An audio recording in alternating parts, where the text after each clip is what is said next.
following show contains adult content. It's not our intent to offend anyone, but we want to inform you that if you are a child under the age of 18 or get offended easily, this next show may not be for you. The content, opinions, and subject matter of these shows are solely the choice of your show hosts and their guests, and not those of the Entertainment Network or any affiliated stations. Any comments or inquiries should be directed to those show hosts. Thank you for listening.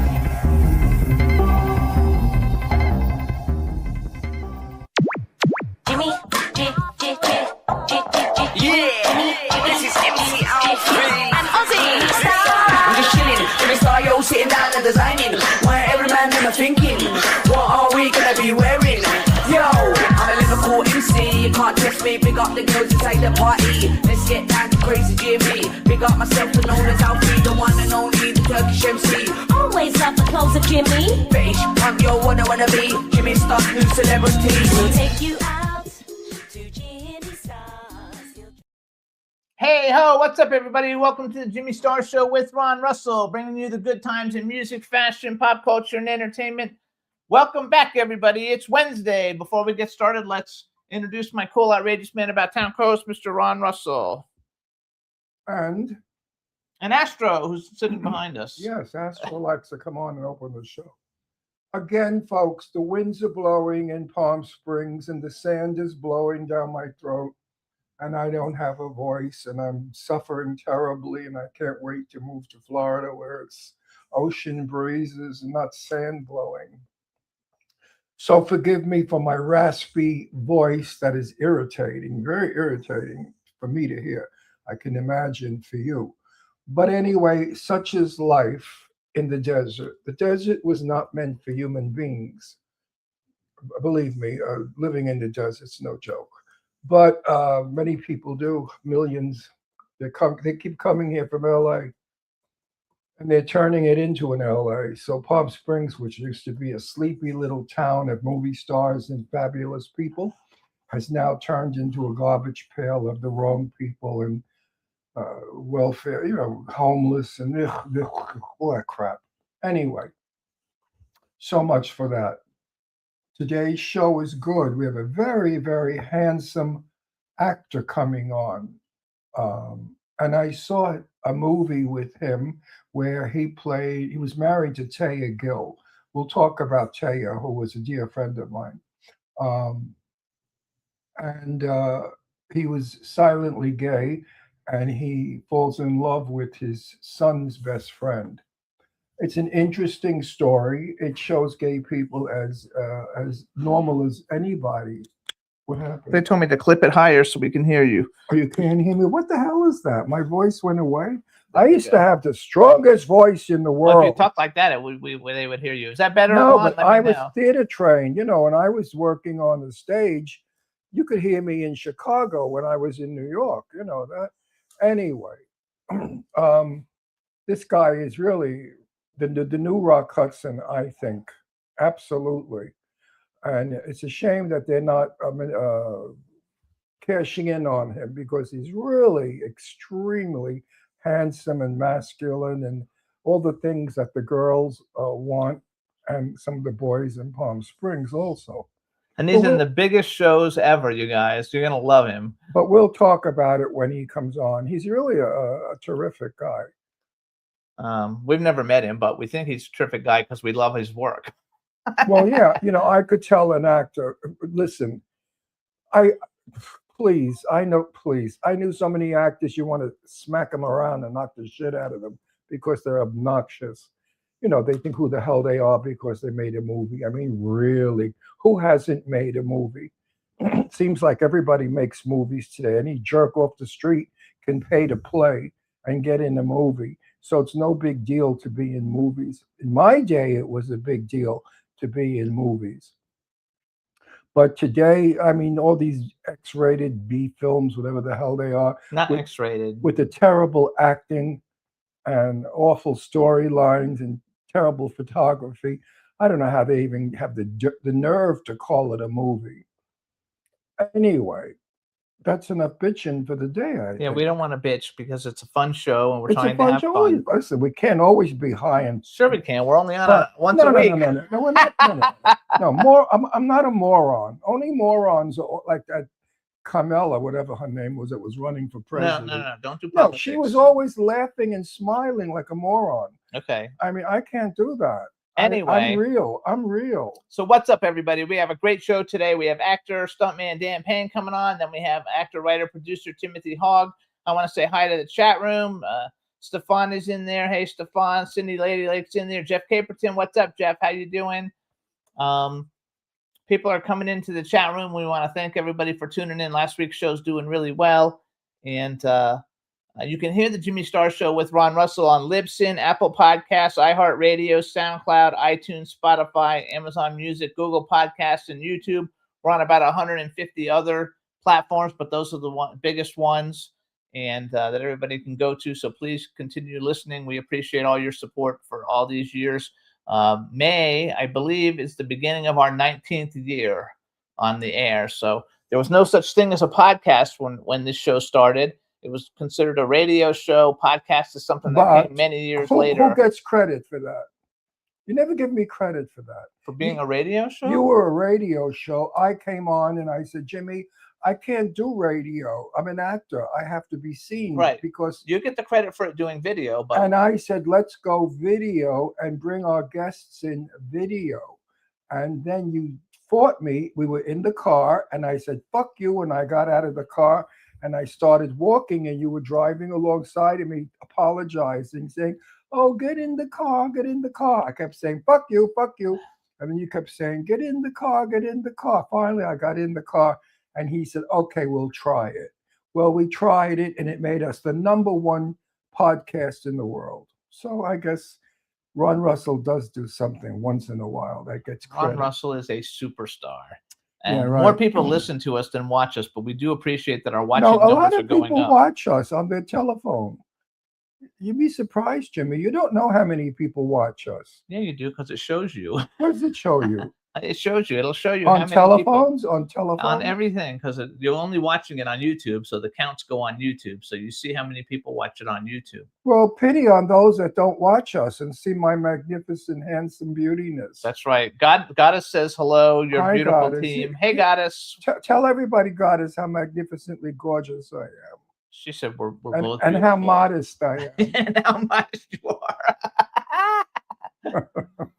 It's so much I fun. will be 86 in a couple of weeks. Holy shit. Did I ever think I'd be 86? Never. I thought I would be young forever. Lady Lake says she's actually watching us on her phone. See that? Everybody watches on the phone. You gotta love it. So chat room, everybody who's in there, please. Thank you for tuning in. We really do have a good show today, you guys. I think you're gonna enjoy it. Yeah, today is going to be a very good show. I could And tell. Got a lot of gossip. So I think it'll be a lot of fun. Both our guests are really talented, and our first guest has been in I've seen almost everything that he's in, so I'm super excited. I didn't actually know it was him. I didn't know he was the same guy as in the Mulligans, but I've seen a bunch of his work, so I'm looking very much forward to having him come on. In other news, I don't know. Do we have any other news? Other news. No, the house has not gone on the market yet. We're still primping. And we're not quite ready, because, Jimmy's got commitments and I have commitments. Commitments suck because I have committed myself to about 5 or 6 movies. Like a jerk, I committed myself, which means you have to do them. But they haven't been financed yet. And they're waiting for financing. This could go on for years and years and years. Therefore, it stops me from working. So I am not committing myself to any more movies. I don't give a shit what the script is. It could be Gone with the Wind. I'm not committing myself because you're holding me back from moving. I don't want to move to Florida and then have to fly to LA to work every day. It's a lot of crap. So I don't know. I'm just confused. But lots of good stuff going on, you guys. All good stuff, but I'm confused. Also, you guys, I launched my new author site, jimmystarauthor.com, so please check it out. You can actually get signed books off of it or PDFs, and you don't have to go to Amazon. Oh, and or I want Barnes to and Noble. thank all my friends on Facebook in Florida who are so excited that we're moving back to Florida.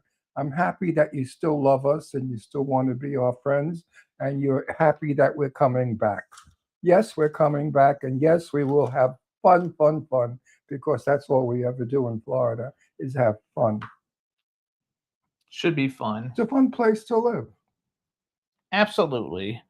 So what else you got to say? Because you usually do the talking at the beginning. Well, I have nothing more to say because I've said it all, and I just don't feel good. I mean, you can hear me. I sound like I'm dying. It's terrible. And it's not only me. You know, I went to the doctor, and the doctor had it also. Yep. It's called desert throat. And the doctor had desert throat. So I said, doctor, how are you going to help me when you can't even help yourself, you stupid fuck? And he said to me, well, what can you do? This is the desert. The sand blows. It's very fine. It goes in our throat. This is why Frank Sinatra, Judy Garland, Diana Ross, all the people that play the desert wouldn't go out. They would stay in their hotel rooms with masks on because they were deadly afraid of desert throat, desert dust. It's awful. It's really terrible. Both my daughters suffered terribly from desert dust. Now they live in New Hope, Pennsylvania. Their voices are back to being clear and beautiful. So it's just not the place to be, I guess. What do you think, James? I don't know. It doesn't bother me. I'm the one You person. don't get desert I don't get it. voice. So Why don't you get desert voice and I do? I don't actually know. I don't know why I don't know why I don't get it. I don't really have allergies, even though once in a while I do get allergic to some of the things. We have a beautiful backyard and a beautiful garden, and it's got full of flowers and stuff. I put flowers all over. So you but gotta like it's love it. also age. You know, the doctor was very polite about it. He said, Ron, when you get to be your age, your immune system is very weak, and allergies are very prominent with older people. So I guess they keep throwing that friggin' age at me. You know, I feel 21 years old. I do not feel 86. My body makes appointments. My mind makes appointments. My body cannot keep. That's the problem. That's an old proverb that we say. I think 21, but physically I'm not.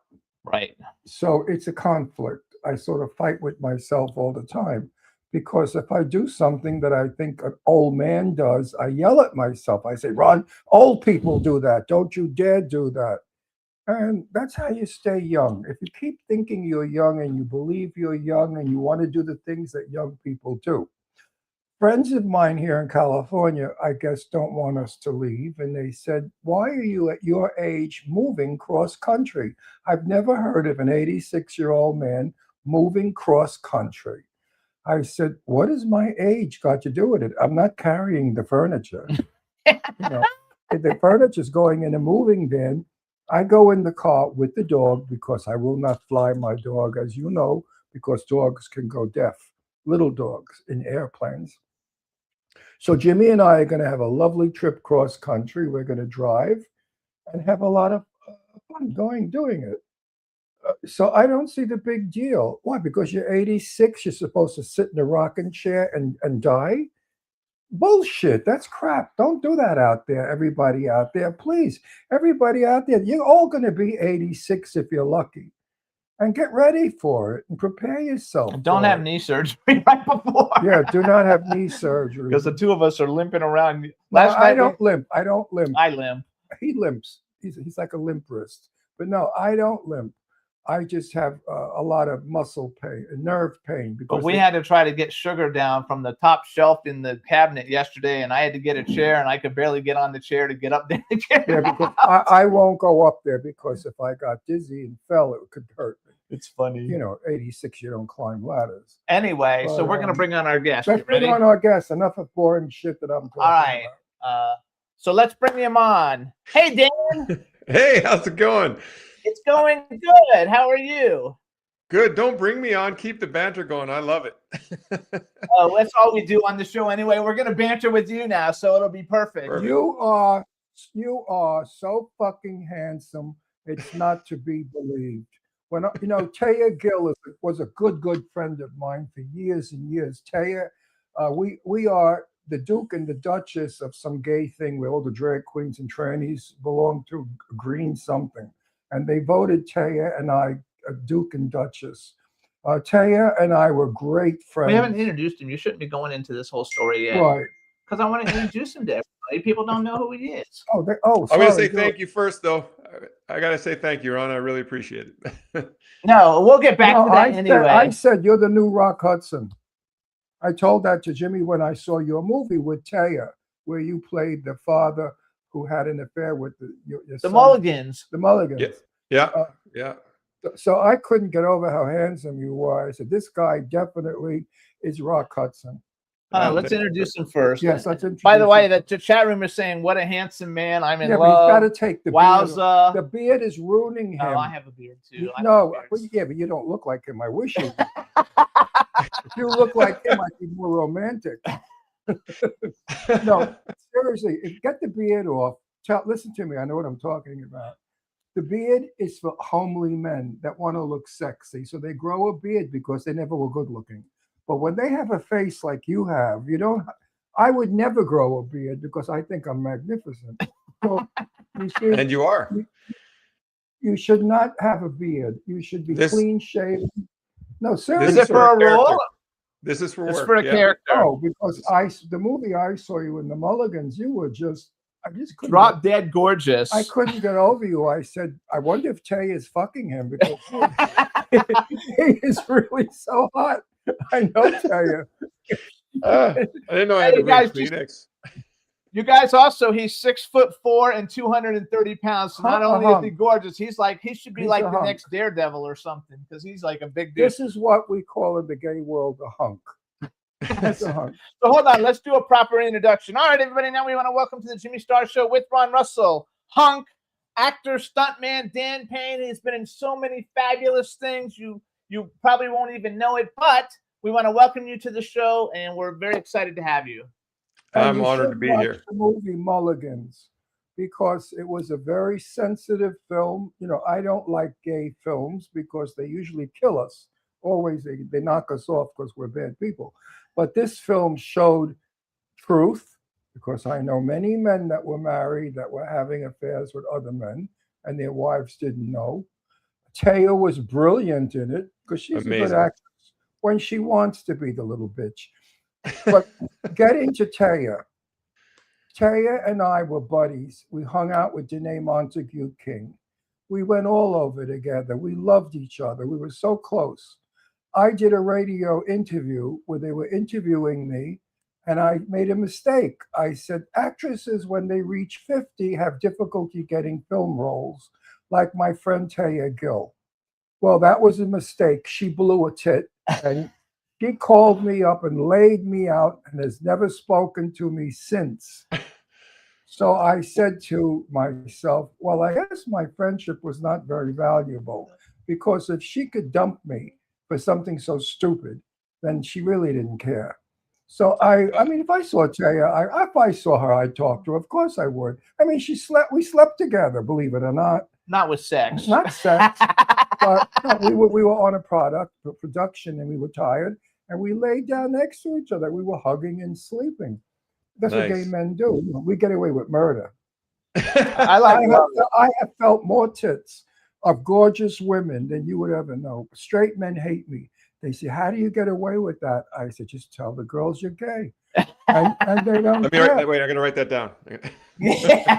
And they don't care. They let you feel them up. I mean, I love it. So anyway. First off, you guys, the movie we're talking about is called Mulligans. It's very well put together gay movie about relationships and complications with relationships. It's done very well. We saw it on I don't know where we saw it, maybe Tubi or one of these. That's actually what made me look you up, is we were watching the movie, and I was like, okay, I don't know who Dan Payne is. And then I looked you up, and I noticed that I've actually seen almost everything that you've done and didn't know it was you. No, we like you because you're good looking, but because you're a good actor. Thank you. You portrayed the sensitivity in Mulligan of a gay man who had a wife, and his problem was his love for this other guy.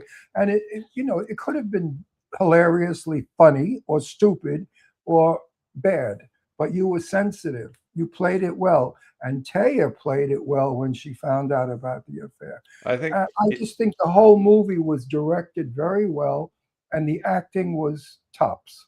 Thank you very much. I mean, my favorite thing about that story is that it was about learning to live your truth. You know, like the sensitivity that you talk about for me was, and Taya was such an incredible partner in that journey. Very talented, beautiful, and wonderful, supportive co-star. But it's just about finding your truth and living your truth. And that character had not honored his truth and not, lived his authentic self. He did it delicately, and that's what I liked. It wasn't mean. It wasn't horrible. He didn't turn around and spite his wife by saying, "Yeah, I'm a fag," or any of that crap.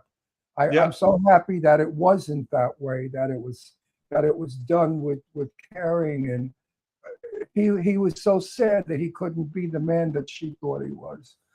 And Yeah, it was a beautiful movie. I would suggest everybody listening to our show, which is in the millions, watch this movie called Mulligans. You will learn from it.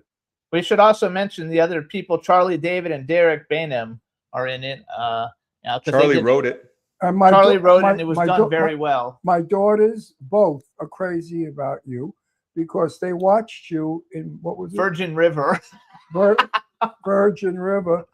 And they're like, they're not married, not because they're ugly. My daughter was second runner-up Miss America, so she was a gorgeous Michelle Pfeiffer lookalike. Oh, wow. And I said to Leslie, I said, so if he was single and he asked you out, would you go? She said, of course I would.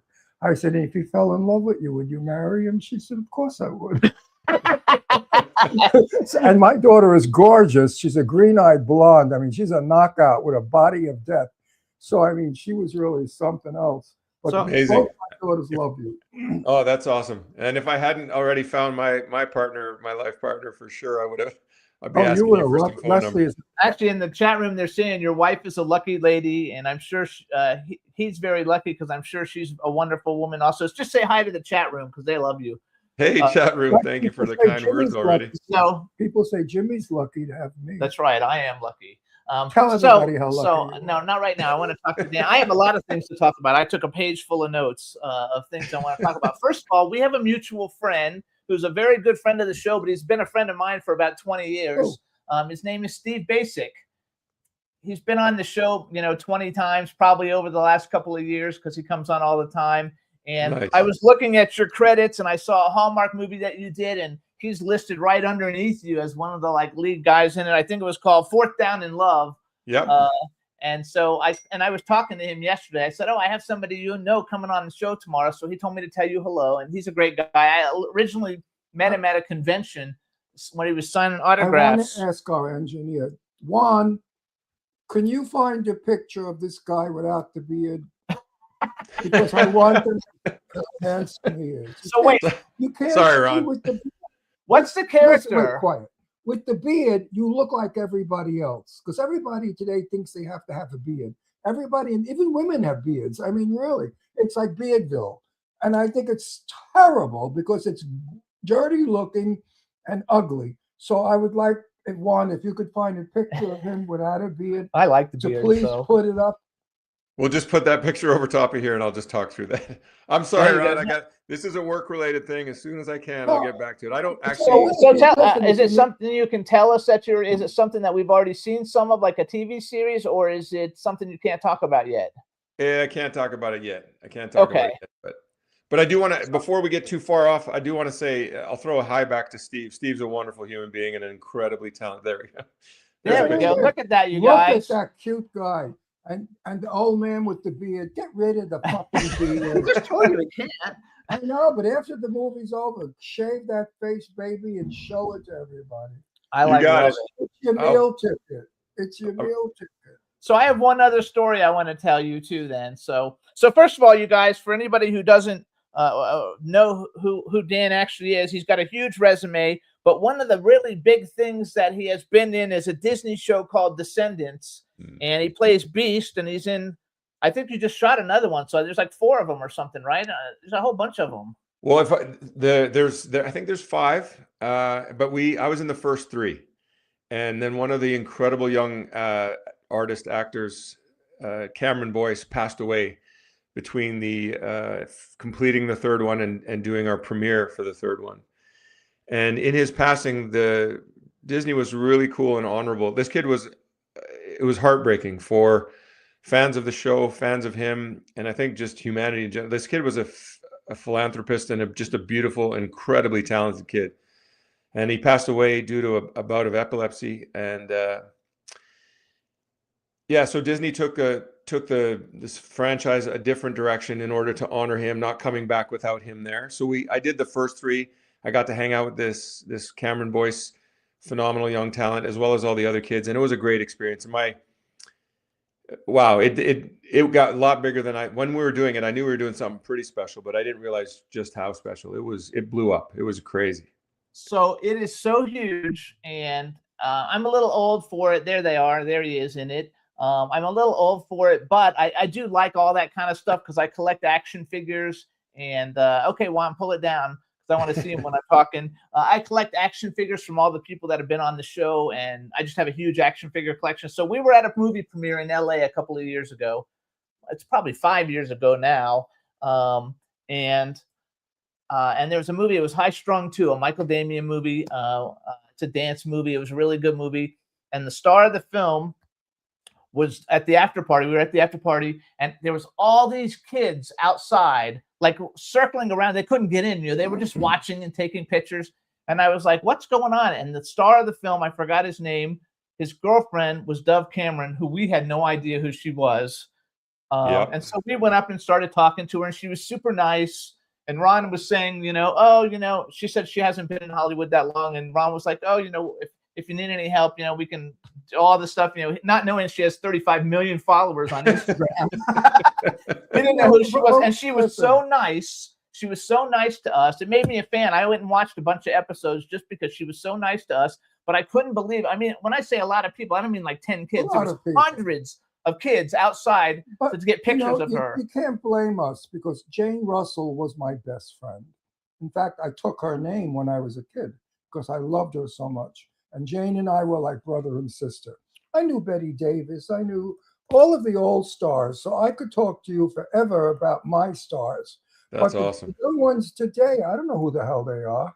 And why would you? I get that. But I mean, you joked or you guys were talking about fighting, getting older and staying young. And it's a choice. You're as old as you feel and as you think.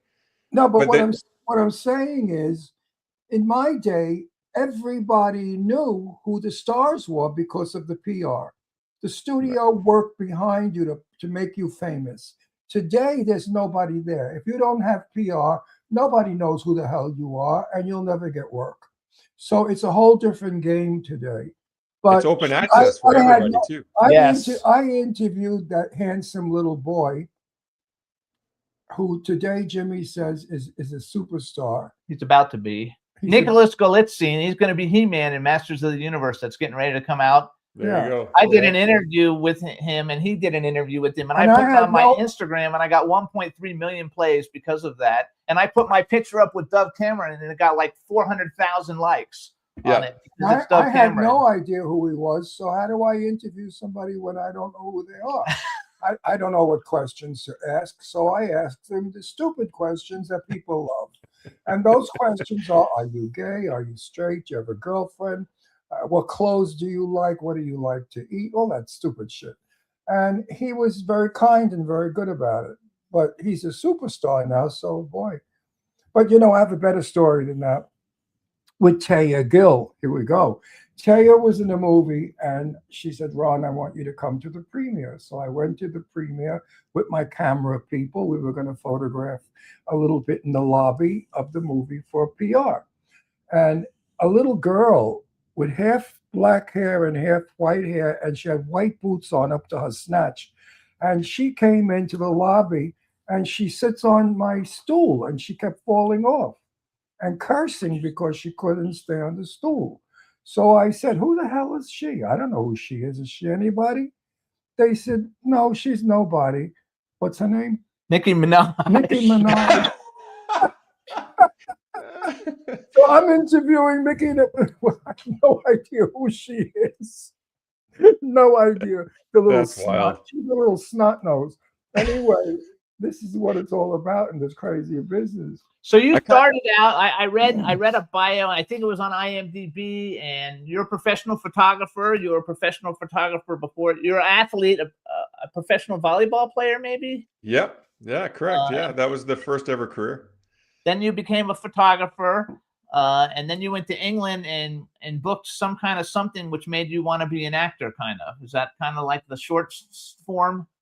Short form, yeah. The time in Australia was with my brother, and that was a pretty cool and career formative time because my brother and I really enjoyed performing. We had worked for Club Med. I don't know if you guys remember the concept of Club Med about, you get guests up to do shows, and we use the staff from Club Med to do these shows. There's comedy skits and whatnot. And my brother and I fell in love with being on the stage. We were taking photos of people like tourists doing this one-time kind of crazy experience and selling them back to them for lots of money. But yeah, you know how it works. So we started falling in love with being on the stage, and my brother and I started a show that we co-wrote together on a different island because we thought we could, I don't know about do better, but just do something that spoke to us more.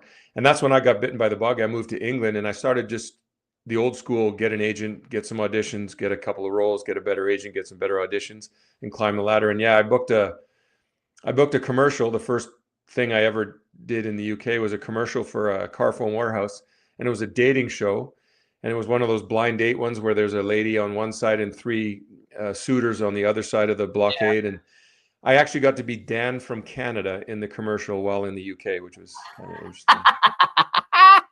But you live in Canada now, right? Or no? And she picked me. Yes, I do. I'm in Vancouver. It's cold up there. Listen, I want to ask you a question. All right. Because it's an important question for actors.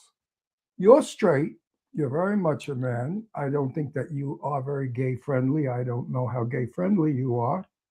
But what was it like to kiss a man? Now, if I were in a scene with you and I had to kiss you, the film would be X-rated. First of all, I wouldn't let you do it. And I would tell you to go fuck yourself. How was that? How was that then for you? What do you do to muster up to kissing a man?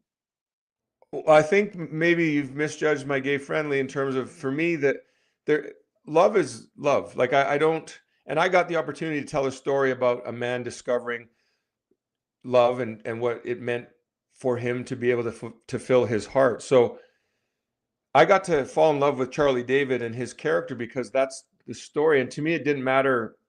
Like it was about telling a story of love, and you can express love through physical affection. And to me, that was just an opportunity to tell that story. I was grateful. That was an incredible journey for me as an actor, but also just a wonderful opportunity to tell a story that I think should have and needs to be told in the way that you guys were so kindly saying, like in a way that doesn't detract from or bastardize or bullshit the story. It tells a truth, a real story. Yeah, a real story about a guy on a journey that. And Ron, I think you talked about it, or maybe it was you, Jimmy. But after I did that movie, I got so many wonderful emails from fans and guys saying, "Hey, thank you for giving my story a voice. Thank you for telling. I've been that guy. Or my dad was that guy. Or you know what, my uncle had a really tough time because he was you from." And that was again, to me, that's the honor of it, is being able to tell a story that touches people and connects in some way. So I don't know that for me, kissing a guy it's telling a love story. I don't know what that makes me, but I don't like if I'm kissing a woman because I'm telling that love story, or I'm kissing a guy and I'm telling that love story, I'm telling a love story. I don't judge it. It's about the story. So if the story had no integrity, Ron, like if the story was you're an actor. You're an actor. I'm an actor. When I go to work, I become the character. If I cannot become the character, I won't do the film because the character is not for me. But if I can become the character and leave being Ron Russell and becoming the person, then whatever they expect me to do, I can do. The story has to have integrity too, though.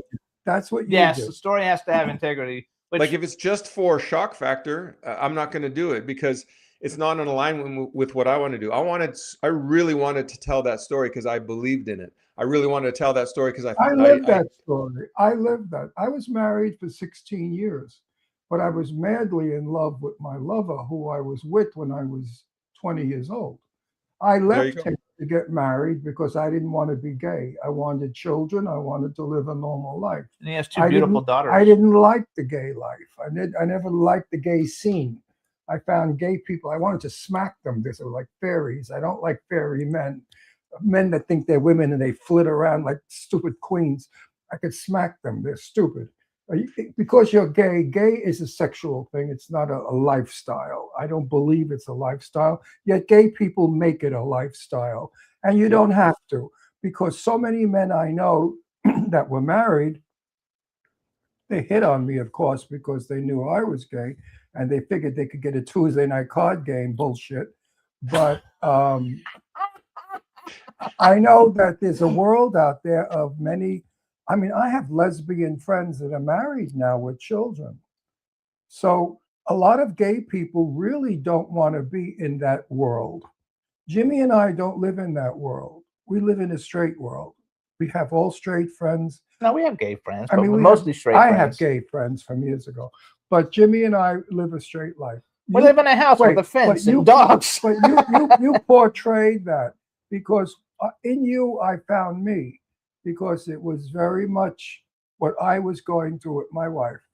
That's a And, huge compliment. That means I was honoring the story and authentically going through the experience. I feel like that's my job. And when you say that, No. that makes me feel good because that's what But I understood your part more than anyone else because I was there.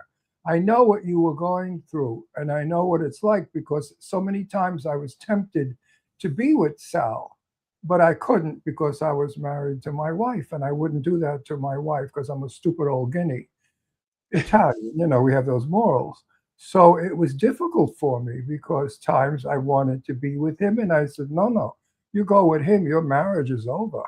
right. So It's one of the best, and we don't watch a lot of gay movies, but if it looks like No. it's a good movie, we will watch it. And it was probably one of the best gay movies gay themed movies that I've ever seen ever in my whole life. And that's a tribute to you, actually, you and Taya Gill and everybody, and a great script. well, Thank Taya you. was comfortable with it because she played a dyke in the Canadian that series that she was a lesbian with her girlfriend. Yeah, I can't. That famous weekly. That was a wonderful series, by the way. I have a question for you guys. Okay. So in today's society, sometimes people get a bit bent out of shape when a straight man plays a gay character. And I look back going, I'm so grateful to have had that opportunity and to be able to tell that story, have that experience, and be that character as an actor, as a human, et cetera, et cetera. But I feel like it might get backlash in today's world. What do you think about that No. kind of thing? Like a straight guy playing a gay The character? only people that will dislike it are the stupid people who really, because they would first of all say, oh, Mary, if it was me, I'd be giving him head in a minute. Stupid jerks like that have that kind of mentality. That's all they can think of is giving head, not the sensitive part, the love part, the emotional part. The man is tormented. He's torn between a wife and children and a young man he falls in love with. Oh my God, that's a disease. That's the worst thing that can happen to a married gay man is to fall in love with another man. Because Your his heart mind- gets ripped apart. Your head is spinning over. all the time. Absolutely. I think that I do think that people get upset about it, but I believe Oh, fuck that the them. best actor for the spot, whoever can do the best job, it doesn't matter. It could have been a gay actor, it could have been a straight actor. It was you. You did a phenomenal job. No. I'm great with it. No. I fight this point. I am an actor. I could play That's what I just said. No, but I have played a woman. I have been in drag. I have played a woman. I have played a gangster all the time. I mean, I play these parts. Don't tell me you need a real gangster to play a gangster or a real woman That's to not play. what I said, though. No, but what you're saying is whoever's the best actor for the role, whoever does I the think best Jimmy's job. talking about a meritocracy where best for the job, period. It's like regardless. pilot, the most qualified no, person. it's called, as Alfred Hitchcock said, it's called acting. Yes. Okay. That's what I just said, though. You're just not listening. No, I'm listening. I'm agreeing with you, you dumb queen. Oh, well, you didn't sound like you were agreeing. You sound like you were disagreeing. You even said, I'm disagreeing. with Violently agreeing. I believe it's called violently agreeing. So I want to brag for you a little bit for some of the stuff, you guys, because we won't be able to talk about everything. First of all, he's a huge Hallmark star, you guys. We have a lady in the chat room. Her name is Cindy Ladylake. She's the biggest Hallmark fan ever. She watches everything. So say hi to Cindy. Hi, Cindy. She's got two sons. Sean and John, who are huge Watchmen fans. So say hi to Sean and John. I told her I would have you say hi. Hi, Sean and John. How you guys doing? There you go. So you guys, he's been in tons and tons and tons of great Hallmark stuff. One of the things that I some of the TV shows you have seen him in, and these are all like my kind of shows.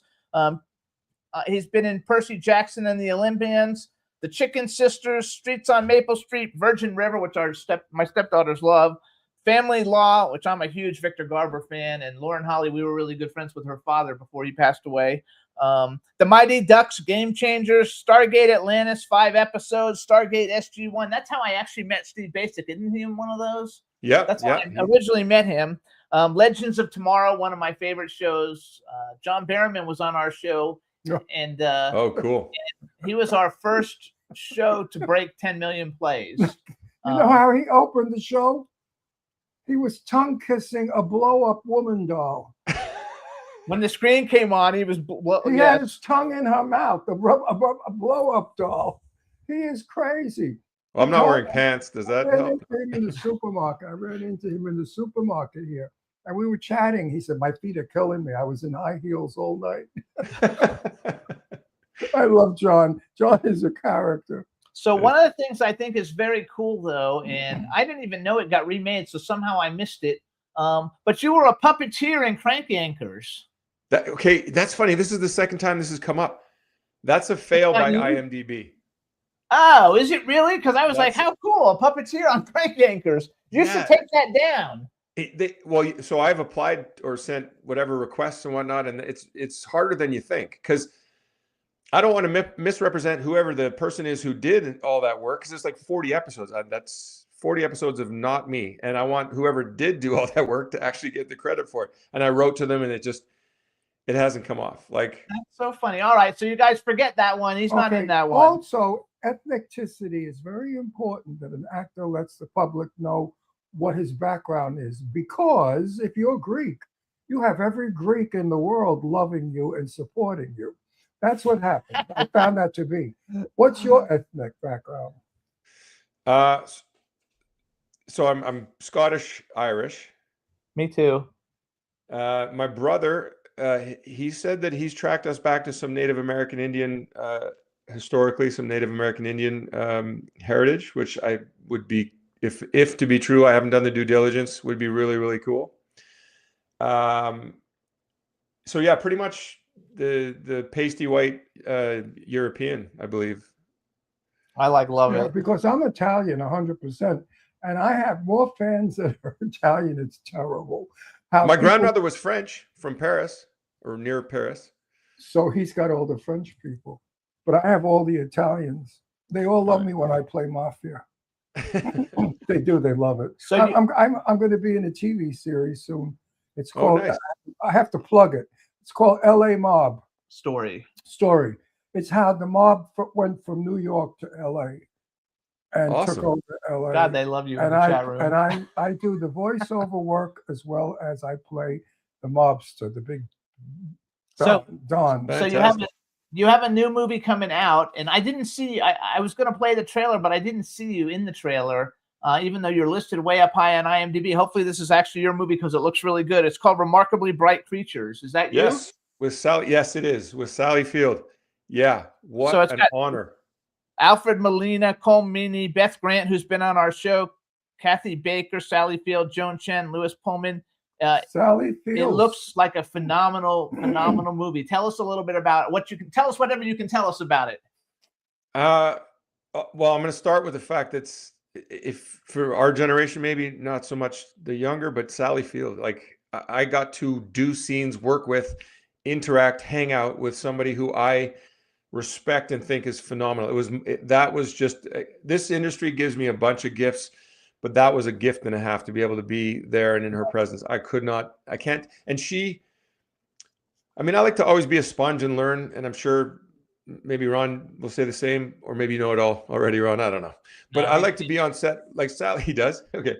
But Sally Field is she's an icon and a genius. And watching her work, she was respectful of directors, but she knew what she wanted. She was respectful of camera operators, but knew what she wanted, and was very, very collaborative but commanding. Like, she commanded a presence. She commanded the set, knowing full well, I think she was aware of who she is to the industry, but without any disrespect. I watched in awe. And then I've been doing this long enough where I don't often get nervous. I mean, I'll get excited, like anxiety and excitement on the same coin, different sides. I'm 99% excitement, but I'll tell you, I got a little bit nervous because Sally Field, as I watched her work and stuff, I'm like, oh my God, I better not screw this up. You know, like, and it hadn't happened in a long time because this was a recent movie, and I haven't had that feeling in a long time.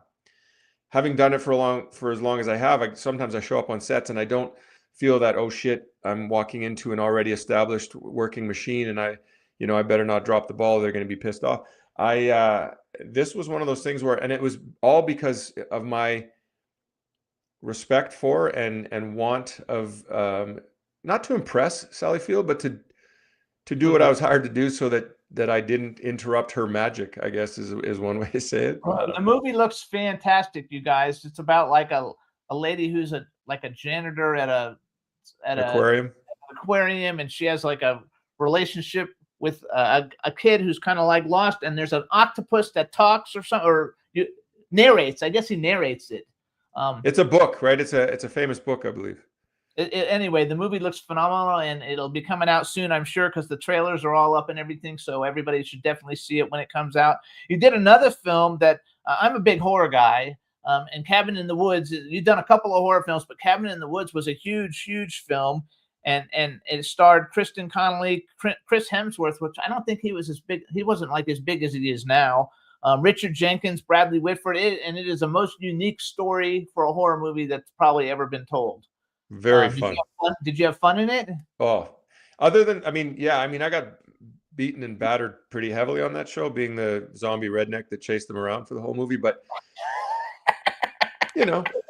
as you do, the 5 hours of makeup in the morning after, by day 18 was pretty intense, but great crew, great people looking after you. The production had enough awareness. They really catered to and looked after the fact that if you're in makeup for 18 hours in a day, that you're going to need some breaks and whatnot. Or if you're taking a 2x4 in the head repeatedly, you might want to have a nap at some point.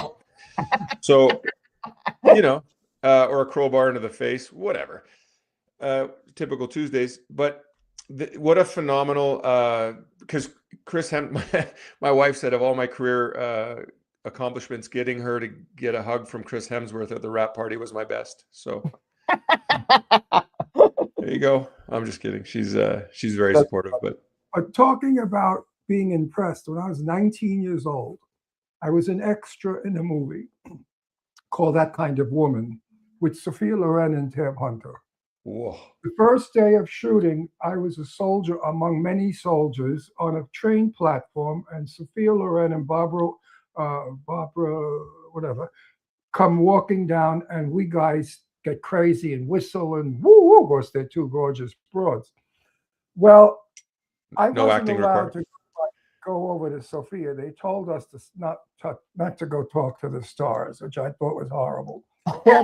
Tab Hunter, of course, and I became lifelong friends from that movie. Tab, you know who Tab Hunter was? You don't know Tab? Tab Hunter? You know who Tab Hunter is? Oh, yeah, he does. Big star.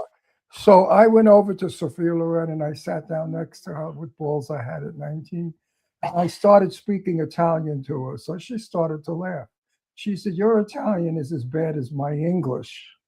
So we had a nice conversation, and somebody came over and said, "Hey, soldier, up, out." And she said, no, lascialo, let him stay. Because my name was Rolando and I was Italian. She thought she found me fun. Well, I fell so madly in love with her that I still am madly in love with her at 86. I watched Monday night. TCM had Sophia Loren night. We watched all 3, 4, 5 movies of hers. And I just sit there like a little boy entranced with her beauty. She's the most beautiful woman. And she's a lovely, kind, sweet, dear woman. That If makes you them know. that So- makes her more attractive. Oh yeah. So I told Jimmy before we die, Sophia and I, get a script that she might like. I want to work with her again. But Yeah, really what a- work with her, not be an extra. So I have a question. First of all, you have one other film that I liked a lot, and we had a bunch of people. Corrective Measures. Michael Oh, Rooker's wow. been on the show. Doug Bradley's been on the show many times. Actually, my foray into entertainment. I was a celebrity clothing designer, and so when I started this show, I used to take the clothes to those Comic Cons, and I would Yep. fill up a room, and I'd invite the people, and that's how I built the show. Like in the first 6 months, nobody knew who we were, and we had Malcolm McDowell, and we had Lance Henriksen, we had Doug Bradley, we had all these huge people right off the bat. Dreamweaver, Gary Wright, and all these people, because I was giving them stuff and became friends with them, and that's how we built the show. So I Amazing. love all of it. But Corrective Measures was good. Michael Rooker's a really cool guy. Kevin Zegers I saw in the grocery store recently. Tom Cavanaugh, Bruce Willis, and Daniel Cudmore. I'm a big fan because he's an X-Men. Yeah, Colossus. Yeah. Colossus, yeah, and I have a bunch of great Colossus action figures. And actually, I should ask him to come on the show. I'm going to work that out. I'm going to ask him. But anyway, He's a good friend of mine. I'll let him know. Tell him. Oh, good. That's good. Dan, do you have an action figure? I was Blue Beetle. I was the costume for Blue Beetle on Smallville. So there are Blue Beetle. No, he's answering. You're not listening. Say it again. Well, On Smallville. Yeah, on Smallville, I got to be the action figure of the Blue Beetle. So I was inside the Blue Beetle. So I mean, there are Blue Beetle action figures. Yeah, I have. I'm them. not Actually, saying I they're have me, them. but that's Right. about as close as I got. You should have them. I actually went to see if you had one for the Descendants, because I actually, since we met Dove Cameron, I bought a Dove Cameron Descendants doll to put in my collection since we met her, and I've got it, pictures and stuff. What they don't do today, but they did in my day, was men that look like you and built like you did beefcake. A lot of beefcake pictures. Some reason they don't do that anymore. And women or gay guys love to see your chest and your muscles and stuff. So it's part of PR. I really feel, Jimmy is the best PR person in the business with Eileen Shapiro, and it's been voted where they are the #1 PR people. And I influence Jimmy a lot.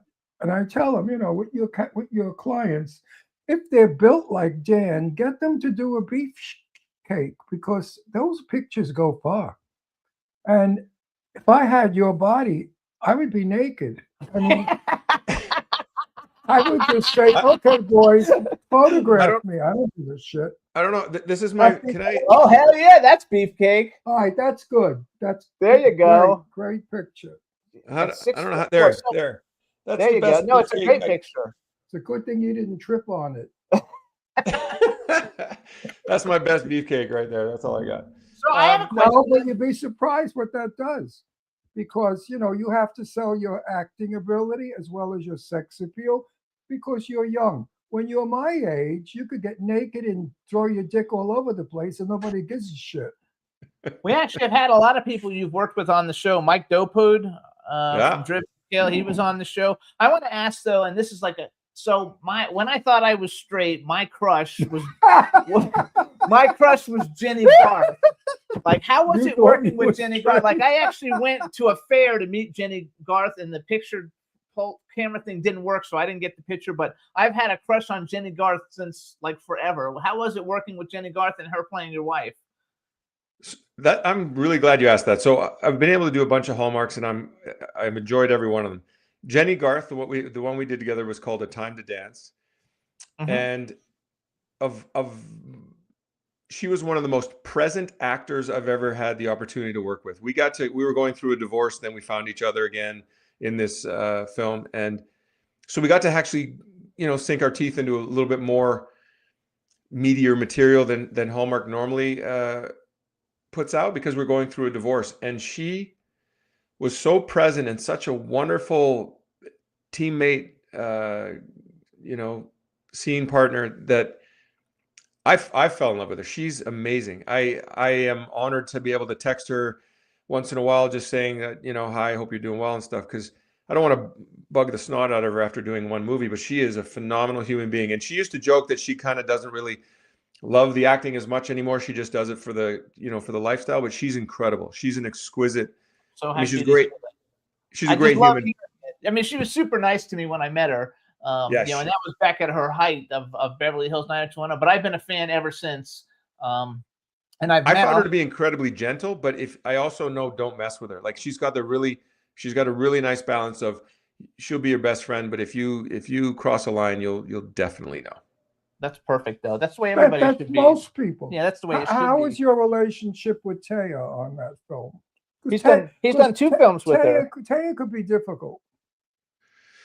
I didn't experience the difficult. I didn't. I don't know if it was because when we were doing that movie, sometimes everything comes together like lightning in a bottle. Everybody aligned. We knew, and it was an indie. We were working together it wasn't a big production where you're all getting paid money and you do your thing because we knew we were trying to tell a story specifically for a very good reason. And we were supporting Charlie's script, and Derek was his best friend in real life and played best. And we all worked together. So I think there was no room for anybody to be anything other than pushing the same direction.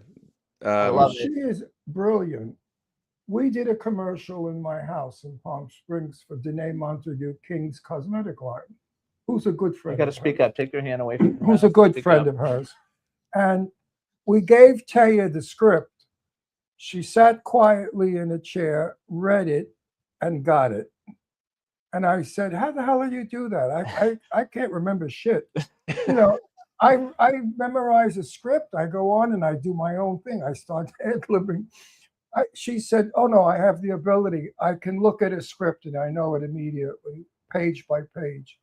That makes an actress very good because you can know your lines and therefore you're comfortable so you can act better. How do you feel about knowing your lines?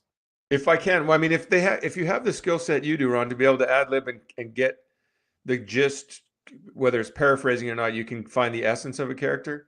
I'm old school. I'm a bit more like Taya in terms of I believe the magic for me is behind the line. So I need to memorize the lines so they're second nature. And then I get to inhabit the thought processes, the impulses, the feelings, and the world of that character. Because if I'm up here chasing lines, I can't be present with what's going on in my body or what somebody's saying to me or how they're, you know, That's right. I can't read their body language, their impulses, because I'm up here thinking words. So I like them to be so second nature that they're a tool in the tool belt. They're not the focus. I can't be in my head with words. I need to be present in my body. So I memorize the crap out of things. I like So love you it. don't memorize the day you shoot. No, well, I mean, You know the whole script. I am very familiar with the whole script, and then I am very focused the day before on the 5, 6, whatever scenes that we're doing that following day. So I like love Did it. you know that Betty Davis said that she knows the entire script for everybody? Betty learned everybody's lines in the movie. If they had a scene with her, imagine that. that is incredible. I heard the other side, which I don't know to be true, but it's a really cool story if it's myth or legend. But Christopher Walken gets an assistant to black out everybody else's lines, and he only knows his, Right. I which know. is neat. Chris and I came from the same neighborhood, and we went to the same dance at the same church, Lady of Montcalmo. And I knew his girlfriend, who he's married to. She's an agent, and we came from Astoria, Queens. And Wow. his parents were, his aunt owned a bakery that I got my birthday cakes from. Walken's Bakery on 31st Street and Broadway in Queens in Astoria. I wanna mention- So people say, you sound like Chris Walken when you talk. I said, well, we lived a You're like, couple you know, it's weird. Yeah, we lived, that was really good. we lived a couple of blocks apart, so I guess, yeah, why not? He did 2 movies with Taya Gill. He did another one called Truth with Dean Cain, who we know. Yeah. Stephanie Zimbalist, who we just met 2 weeks ago at an event here in the desert. and Taya Gill. And you guys, for horror movies, people, you guys, he's got another movie called Devil in the Dark with Robin Dunn and Daniel Cudmore. That the trailer looks really good, so you might want to check it out. But here's what I like to ask people. So you've been in so many things. First of all, before I go to that, do you ever see yourself like as a super like action hero? Because you should be like a Marvel guy or a DC guy. Like you should be Aquaman or the Flash or something. Flash Well, Gordon, Flash those Gordon. those ones are taken. And Momoa, I got to work with him on Stargate Atlantis. He's killing it with all the magic he's doing. His personality fits that perfect. That said, though, I would absolutely love to enter that superhero world in some way, shape, or form. And You would be so good. You would make a great Flash Gordon. I love Flash Gordon. He's my favorite superhero. Buster Crabbe was the guy I grew up. And we had Sam Jones on the show. Loving him. He was great. Yeah, Sam Jones is fabulous. that would be a lot of fun too. I would love it. You guys, I would absolutely love it. I don't know if the powers be put it in the universe or whatever, but let's put it out there. let's put it out there. Like I love the idea. So here's something I like to ask everybody. So this is like a bucket list, and for you, it's probably harder because you've worked with like so many freaking awesome people. So let's say male and female actor, living or dead. Who would you like to work with that you haven't worked with yet? And then the next part of the question would be, if you could have ever been in any movie that's ever made, what movie would you like to have been in? Wow. So Heath Ledger comes to mind immediately. Okay, that's a good one. I just think there's something about his ability. He transforms and he'll take you with him. I would just want to be with. What's your favorite Heath Ledger movie? Because like my favorite one is 10 Things I Hate About You. For some reason, I think that's like the greatest like growing up movie ever. And Batman, obviously. Yeah, I mean his Joker, obviously. But it literally, the guy could read the phone book, and I know it would be interesting. I know I'd be intrigued. You know that it's just there's something about him. Then the other one on the more whimsy side of it would be Johnny Depp. He's a really cool guy. He used to shop in I had a clothing store back in Florida when I lived in Florida, and his band used to shop there. Did you know that Johnny Depp never memorizes a script? He has an earplug, and they feed him his lines. Oh, yeah. I have an earplug. Quite a few people I know. Meryl Streep uses an earplug. When you get to be a certain age, you can't remember lines. It's true. I used to know lines when I was young. At 86, I don't remember where my dick is when I have to pee. I have to get a map. I have a little map I draw, and it says, go here. So you follow the treasure trail? Yeah.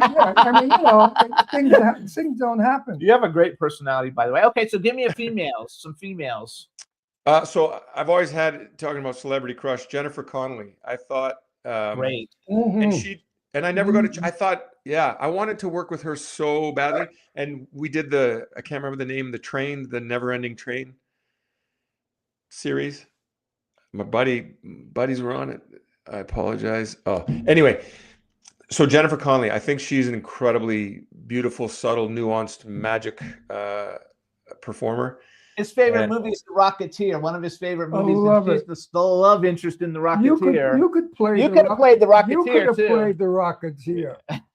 I love that movie. It's such a fantasy. We even have a Christmas ornament of The Rocketeer on our tree. You know why I love it? Because it reminds me of the 1940s.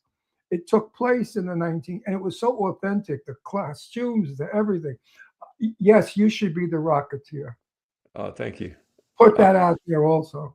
There you go. Okay, so she's a good one, Jennifer Connelly. I think she's a good one. Connelly. I loved seeing her in the last Top Gun movie. She was great. She's a very sweet looking girl. She looks like she returned took 20 years off too. Like, she's beautiful. But I think Ron, you were saying this about I can't remember someone, but they're exquisite physically, but who they are, the personality, and that makes them even more attractive. Yes, absolutely. I mean, I've known some KUNTs in the business, believe me, and they were very beautiful and very. I won't name them because I don't want to do that. But they were very much to see you next Tuesday. When they came on the set, everybody shuddered and said, when is this fucking movie going to be done? Because they couldn't bear working with the bitch. But I hate her. I had the chance to work with Faye Dunaway. I worked with Faye Dunaway. That's a crazy bitch. Betty Davis hated her guts. Betty Davis said, I mean, I've talked to Betty about this. This is no bullshit. Yeah, he knew Betty Davis. I knew her well. And I said, Betty, you really hated Faye Dunaway? She said, absolutely. She said, the most horrible human being on the planet. Wait, what's his Faye Dunaway though? I will just say that she was very particular. Okay, yeah. No, she was very particular. neurotic and saying she was ordering Betty around, and nobody can order Miss Davis around. No. Anyway, Faye Dunaway is one of them, but the other one is, I can't say. Don't say it. Anyway, okay, so now we're going to pick a movie. If you could have been in any movie that's ever been in history, what movie would you have liked to have been in? So I there's so many, but I'm gonna, like, if you don't mind, I'm just gonna go with the first one that came to mind, and it's gonna be because when you ask the question, I could spend a lot of time thinking about it, and I would change my answer 48 times in 48 seconds. So I'm gonna go back to the very first impulse one that came up, because it's the first time I fell in love with a character. And yes, the guy who played the character is gorgeous, and I mean, maybe that was part of it. But Brad Pitt played Tristan in Legends of the Fall. And I have never not been able to want to be Tristan in Legends of the Fall. It's a great movie. Good movie. It's a fantastic movie. And to me, that's when Brad Pitt looked his best, is in that movie. Yeah. He never hasn't. He's always looked pretty damn amazing. He's a hot guy. But that movie, for some reason, when that came out, the romantic heartbreak epic tale was intoxicating for me, and Brad Pitt's character, that was the one. I'm like, if we could rewind time and for some reason I could honor that role in the same way he did, I would love to. I mean, there are so many other movies, Jimmy. I don't want to be a goof and be like, and this, because it would happen. Give me one more. Give me one more. If another one just pops in your head, what's one more movie that you like a lot? I think you picked a great movie, and actually, in all the years, because we've been on the air, this is starting our 19th year, nobody's ever said Legends of the Fall. So, because I asked this question to all the accomplished actors, because it's a very good movie. Great movie. It's a very good pick. Good script. It was a good script. It really was. And so the next one that just pops to mind is, again, because I feel like and want to be this version of an action hero. And I got to work with the man, the legend, before his career has taken a turn, was Bruce Willis in Die Hard. So it's a great movie. Good. So Yippee-ki-yay MFer was that. Okay, so the controversy with Die Hard, you consider it a Christmas movie? I'm not gonna put myself in that world, man. I'll get killed. You can't answer that question without pissing off half the people. Because it happens on Christmas Eve. Big shit. That's not a Christmas movie. See? I love Die Hard. I watch it every year at Christmas, though, just because it's available, to watch it. But I think. But do you have a secret desire? I have a secret desire, and no director has ever allowed me to do it. I want to cry in a movie. And they say, Ron, you're the wise guy. You're tough. You can't cry. I say, yes, wise guys cry. And I'm dying to cry in a movie. So now I'm going to be in a movie soon called, what the fuck is it called? I forgot. But anyway, Mob Story. Where my son, no, a different one. My son is killed, and he becomes the whatever, the monster. And I can't. Oh, the vampire movie? No, the one. What's his name is doing? Anyway, Racer, the house. Oh, okay, yeah, Death House. Okay. Anyway, I think I'm going to be allowed to cry in that movie, and I'm so excited. So he wants to know what are you? I want to know about you. Do you feel you should ever cry in a movie? I have a lot. You have cried. If you watch,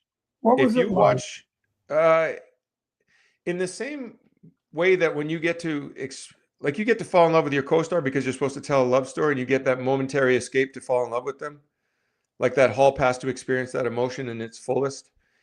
It's pretty cathartic and amazing to be able to. And I think, again, I don't want to get too woo-woo, but if we do our job right as actors, we're taking others on a journey or giving them permission to feel or tapping into a universal truth of some sort of emotion for them to experience as well.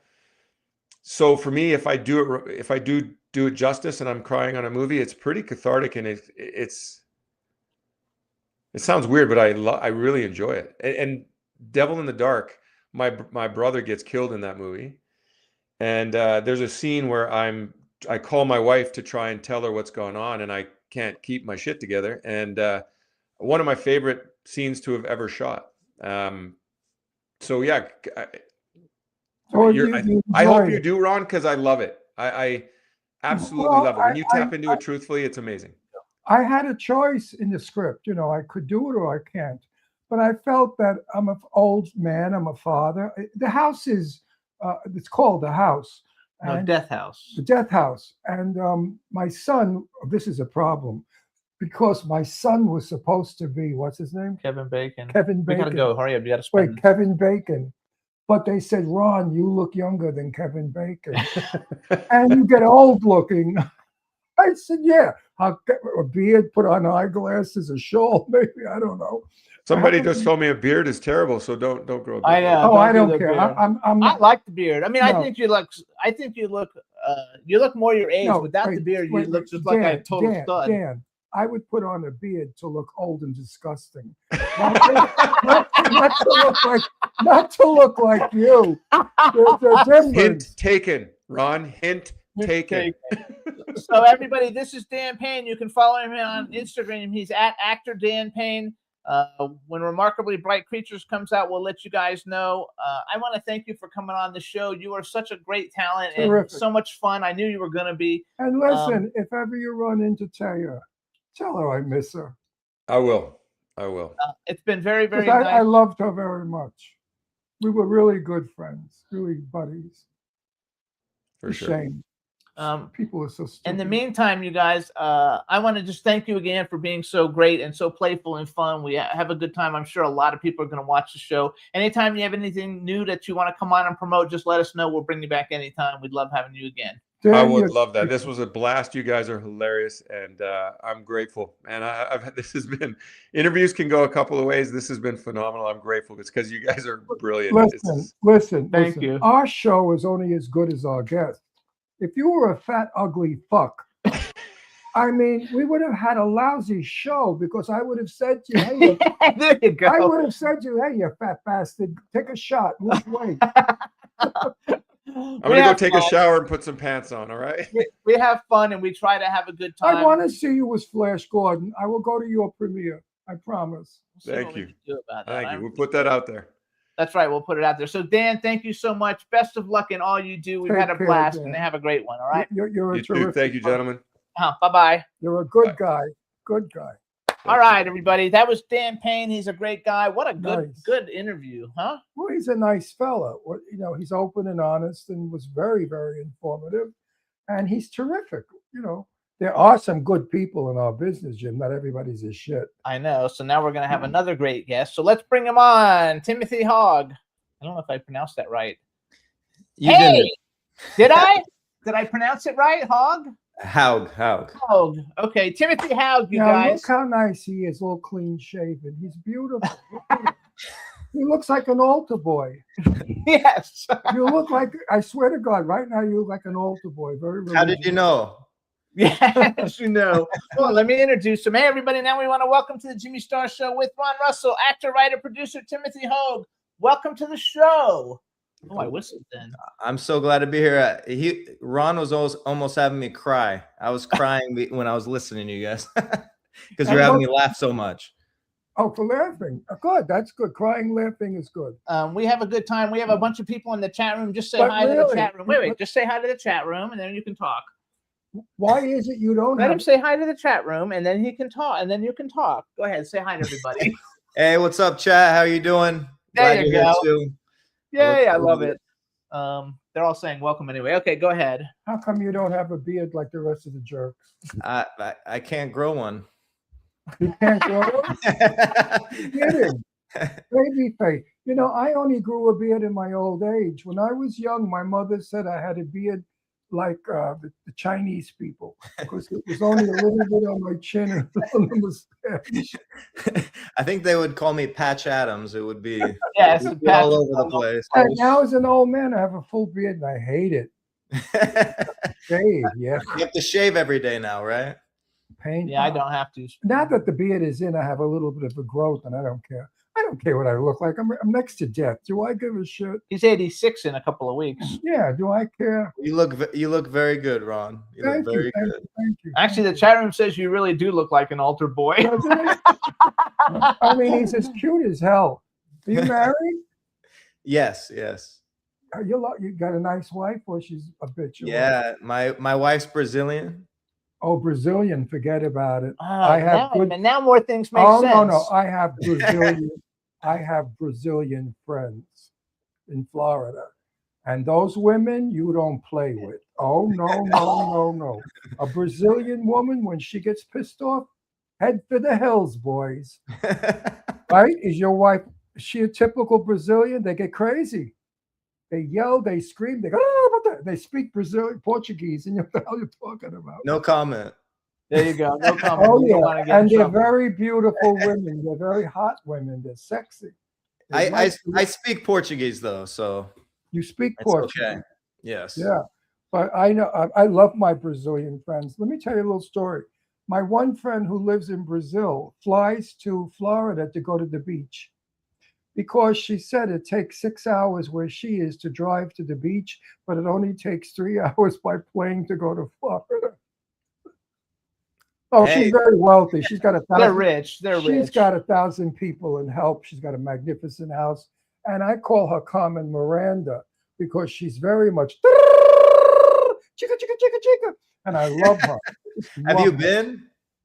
Brazil? Have you been to Brazil? No, I haven't haven't. She's either. invited. Oh us. man, come on. No, friends of ours have gone, and they came back and said she was an amazing hostess. I mean, they had help doing everything for you, and that her home is magnificent. No, I haven't been, but she's invited us. We will. Brazilians are amazing. Brazil's amazing. You should for sure. Oh yeah, I love Brazil. Are you kidding? And also the fact that half of Portuguese is Italian. Yeah, my Many- wife's maiden name's Italian. Yeah, so she I speaks love it. His wife is also in the business. She's a producer and not an actress. I don't know if she's an actress or not. Does your wife also act? I know she's a producer. Yeah, she acts too, but she's just not as much. But she was kind of social media famous for a while in Brazil, and then she just Okay. kind of Is like dead Is she stopped. is she knocked down gorgeous? Oh, I'm sure she is. I'm sure she is. I would say so. I would say The so. Brazilian women have the best asses. No, really. They have these incredible asses that look like they were fake. They don't have fat hanging asses. They have perky little, big, beautiful asses. That's nice. And, no, and when the Brazilian women wear a dress and they walk, that ass swings and that dress, they're very sexy people. That's why All right. Brazilians always say, "Wait till they look back." So Yes. That's right. you know the truth. Yeah. You know the truth. All right. So you first came on my radar, actually. So a couple of months ago, we had a guy who did a TV series, and one of them was my client because I'm a publicist. And so he was a part of the ensemble cast, and we had the whole cast of this TV series come on. And one of the movies he was in was Attack of the Southern Fried Zombies. His name is Jeremy Sandy. And that's the first time I actually That had to be because an you're the Academy- star. You're the star of the movie, so that was basically like the first time. And actually, it's a campy, fun movie. Yeah, it's definitely fun. It definitely threw me for a loop. That's for sure. I've been in a couple of those. Yeah, it's not what I thought it was gonna be, but it is what it is, you know. But it's not a bad movie, and it's probably got a cult following just because it's so off the wall. Yeah, please. Which is like fun, I think. So that's the first time I had heard of your name, and then I was going through my Instagram and I saw you on there. And actually, you've done a couple of things with people who we know that have been on the show and guests on the show. You have the movie The Hive, which is on Tubi right now, everybody, and a couple returns from a night out to find two sadistic strangers waiting to terrorize them with Christy Griffin. And it's actually a pretty good movie. And your production company made this movie, correct? Yes. Yes. Where do you get your funding? Wait, let me first. How do you get your funding? Today, everybody's. I funded it, half of it myself. Oh, so the Brazilians got bucks. Not that much, Buck. You watched the movie, right? Well, if you I did- watched. He didn't watch the movie. I watched I the movie. hate. I'm in all of them. And so I hate not them. that much, Buck. Jimmy will I don't confirm. No, even, I don't for even a- watch for- the movies I'm in. I For hate not a them. super big budget film, it was done very well. The acting is done well. It was shot very well. It didn't. A lot of people will make a $25,000 movie and it looks like a $2,000 movie. And then some people make a $25,000 movie and it looks like a $500,000 movie. And I would put you more in that category of it. It looked really, really. I don't know what you spent, but either way, it looked really good. I thought it was done Thank very, you. very well.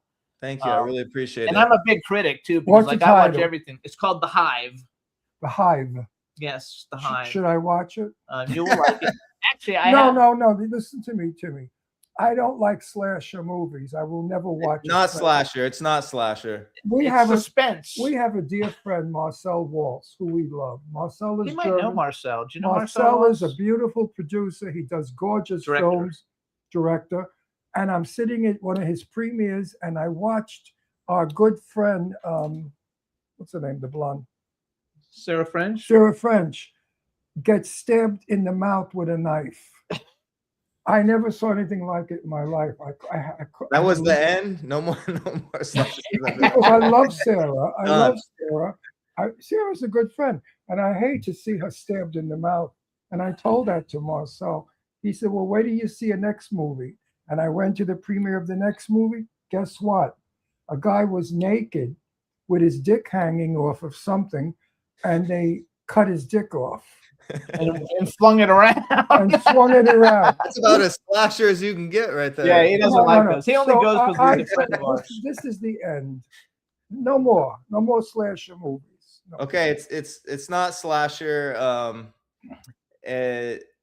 I would say that a lot of horror movie fans got mad at it because they were expecting something different. Yes, I was expecting a little bit something. Well, by the different too, I title, it think. can be a good movie. I've been in a couple of movies that had wonderful titles, but the movies were shit.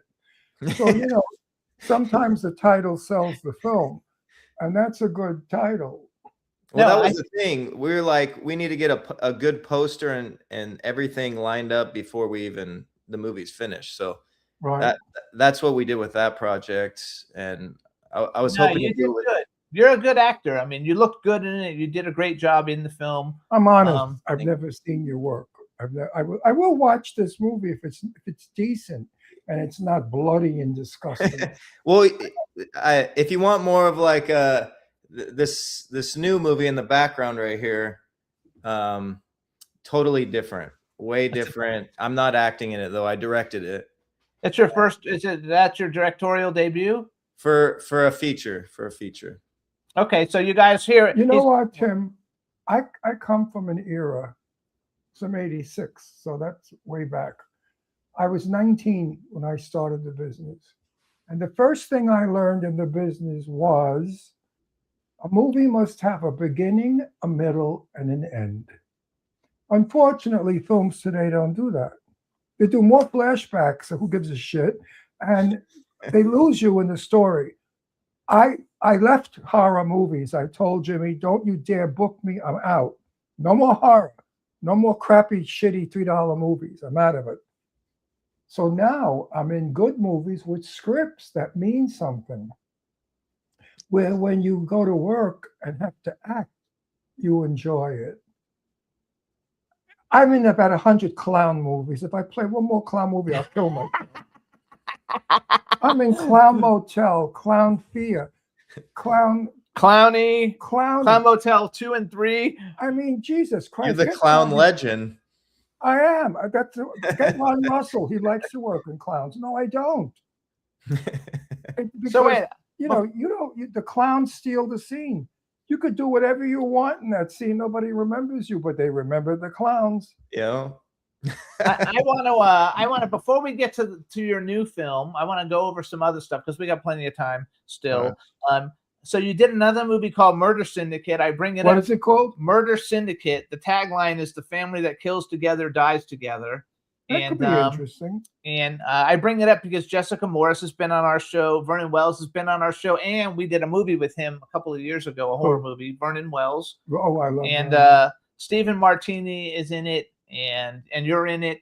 I have not seen this film, but I think the poster is phenomenal. It looks really, really good. How come we never met Timothy?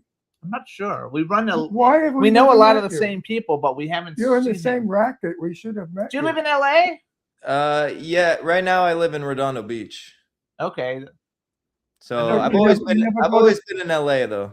But Okay. like They never Burbank, invite you to red carpets in Hollywood. He just gets to go to bigger ones than we do. no. No, right now I'm just very boring for Okay. for the last maybe 2 years. Very boring because I had kids. Oh, congratulations that you Thank have you so much. kids. What do you Plural. have? He had kids. You had children. Yeah, plural. Good notice right there. So you had them all at once. No. One and then one more. Okay, so No, I have two. so now they're Right. very young though, still super young. So that's good though to be around for their. And their they're growing. wonderful. Children are wonderful. My children are older than I am, and I still call them my children. So wait, I want to go back. Okay, so that you have this film, which so is the movie pretty okay? Murder Syndicate. It Murder looks- Syndicate. looks So great. Yeah, it's an all right indie movie, not bad. I feel like all this is why I kind of started producing movies, because I got into a lot of projects that I had very high expectations for, and then they don't live up to the expectation. they don't live up to the expectations. So that's why I started producing. Good for you. I produce Yeah, a you lot have also. to, because if you're going to fall into that net of bullshit like today, I mean, Sarah French, she started off with tits and ass. Every movie she was in, she showed her tits and her ass. And I said to her, Sarah, you're a beautiful girl and you're a good actress. Knock off the tits and ass. Start to act. And a lot of people have told her that. And Sarah is a good actress, but she's never going to get out of that horror place to become a legit, I call them legit actors. How do you feel about that? I feel strongly about it. That's kind of why I'm at where I'm at now. I'm just planning on like producing a movie every year. I started doing like the verticals, and I got really bored of that really quickly. And just regarding just acting in those, it wasn't doing it for me. I'm actually creating a vertical now. That's how I feel. Acting doesn't do it for me because it's but not, but it's better when you're creating it. When I noticed that when you're actually creating it, it's even better. So No, I get. So I'm a big horror fan, so I'm always going to make horror movies because that's my thing. But I have a movie called The Legend of Bunny Man that we're going into production soon, and I came up with the concept. It was all my idea. I've created action figures and everything for it, and I'm really, really excited, about it. And it's not like a super cheap movie. It's not real expensive, but it's not super cheap either. And so I'm super excited about it. But I'm also trying to branch and out. I'm excited about what I mentioned on the first show is finally we got a script that makes some sense. It's how the mafia in New York, how they got to LA. It's a wonderful script and a very It's a TV series. a very, very surprise ending. And I do the narration because of my Brooklyn accent, as well as I play a major hood gangster, which I play well. Yeah, he does gangster a lot. a this lot. is another movie you guys are doing? That's No, the it's a TV series he's T- doing. I'm just the, producing T- it, but the TV series. it's different. It's not mine. I understand what you say But- when it's yours. For once, it's a story. Oh my God, we got a story. I have Yeah, like see, so that you're kind of just explaining everything right now. Like you both of Yes. you. That's exactly what it is. Like, and when you're creating it, obviously you're kind of choosing what you're doing in it, right? Yeah. So everything's better. Like if you're gonna act in your own project, you know exactly what you're doing, the What's character you good- want. yes, what's absolutely. I good- don't act though. right, I just What's produce. good about and this promote. this movie's being produced by Rayster, and he's very impressed with my Brooklynese, who I am in person. So I'm able to advise him on certain things. I was in a movie where I played a hood, and one of the lines, I don't remember it, but I'll give you a make-believe line. I walk in a room and I go, "Oh gosh, darn heck." Did you ever hear a mobster, gangster say, "Oh gosh, darn heck"? I don't. So I had to tell them the line is not right.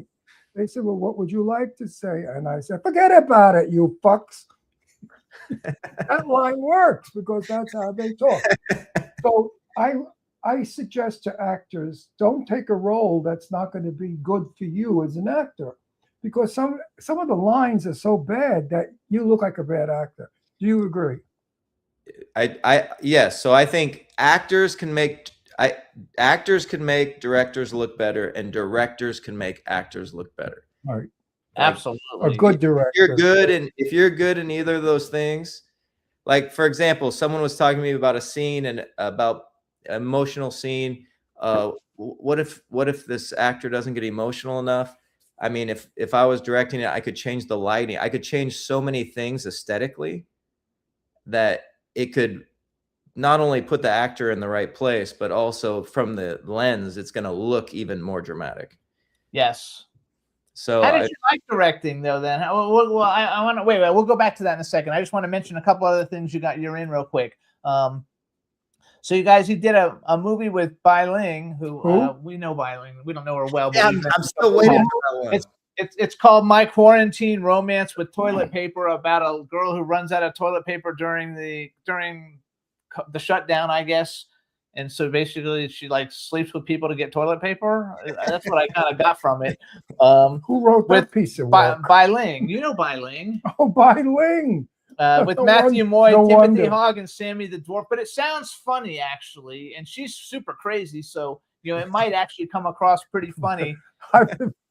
When I'm in our company, I think I'm on. Yeah, it was about during quarantine. Like it was during the shutdown. Everything is what she was talking about in the script. But I didn't even get to read the whole script.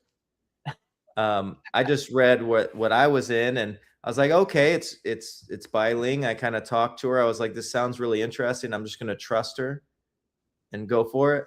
Has it been released? No, it has. Okay. I'm waiting. Don't you feel when you talk to her, you're on acid? She is so fucking way out there. She's a crazy son of a bitch, but I love her. Fun, crazy. She's entertaining, and she's crazy. It was super interesting. I wonder what they captured during that. Oh yeah, because you don't know and you haven't seen it. Then you have another. You have another TV series you did a little on called Kill Devil Hills, and I only bring it up because John Wells has been on our show. He's super friendly on the show, and he's been in a lot of movies that we've had the cast, go on for the different movies. And then you did Tainted Love, another TV series, and Rib Hillis has been on our show, and I don't know if he still dates or is married to Jessica Morris. Yes, he is, and he's a great guy. Yes, he's a great guy. We met him at a birthday party actually in LA that we went to a couple of years. Those were two verticals that you're talking about. Those are actually vertical series. Do you know Dan Sheridan? Dave Sheridan. Dave Sheridan.